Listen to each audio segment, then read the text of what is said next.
Құдай бәрімізге бірдей етіп денсаулық береді, бәрімізді бірдей етіп жаратады. Бірақ әрекет, сенімділік өзіңізде ғой, әрекет жасайсыздар. Енді әрине ойлайды бәрі, ой, жазсам бәрі орындала ма, шын ба, дейді, неужели орындалады? Енді жазып бәрі орындалып кетсе, елдің барлығы бай, бақытты өмір сүрмей ма? То есть бұл өмір жұмаққа айналып кетпей ма? Сондықтан жазасыз, ойыңдағы армандарыңызды, мақсаттарыңызды түгел жазасыздар, бірақ оған қарай әрекет істейсіздер. Мен даже жұмыс істеп, бір күн оборотымды қарасам, 250 миллион болып тұр. Я такой, мен осындай ақша таба алам ба? Оказывается, мен қарызға кірмесем жүре берген екен деймін. Бір үй жұмыс, бір 200 мың теңге кассаға шүкір деп жүре беріппін, бірақ сол қарызға кіргеннен кейін барып мен түсіндім, то, что я могу зарабатывать лямы, прикиньте, потенциалымды ашты. Қарыз бар адамдар көп жазады маған. Ой, осындай қарызым бар, не істеймін деп. Енді өмір идеальный емес. Бірақ сіз өмірге келгеннен кейін керемет өмір сүріп кетуіңіз керексіз да. Бұл өмірден бәрін алып, Алла бәрімізге береді. Алла бермейтін адам жоқ. Просто сен сол моментте істап қалдың ба деген сұрақ. Алла 3 рет береді деп айтады ғой, естулеріңіз бар шығар, Бір бергенде істамадым, 2 бергенде істамадым, 3 бергенде істамадым, енді маған ренжіме дейді. Сондықтан да Аллах бәріңе беріп тұр, сол кезде істап қалыңдар.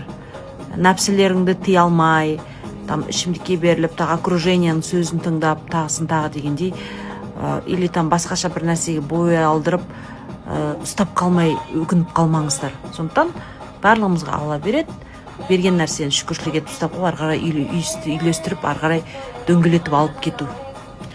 Бар ғой жақсы адамдар, керемет өмір сүріп жатқандар бар.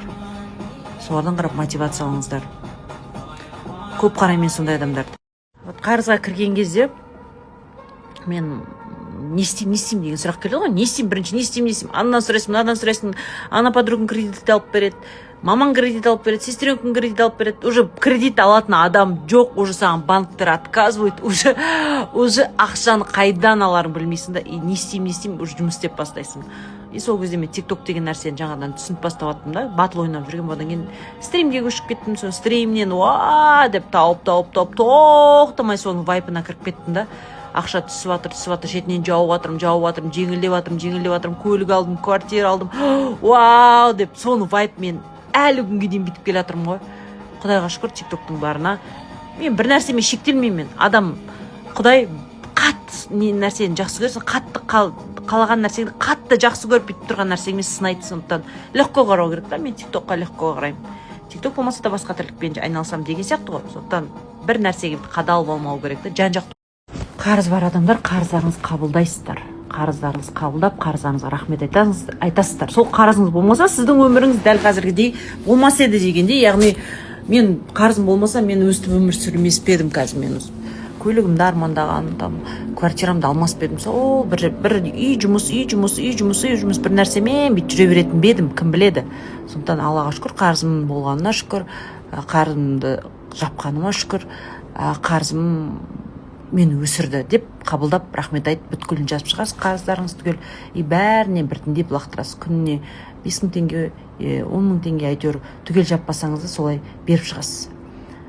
И қарызда мен қарызбын, ойбай, надоело, не істеймін деп фокусыңызды бүйтіп негативке кетіре берсеңіз, қарызыңызда құтылмай жүре бересіз да, одан арман қарызыңыз көбейе береді. Сондықтан қарызыммен бола тұра күліп, ойнап, шырқырап жүрдім.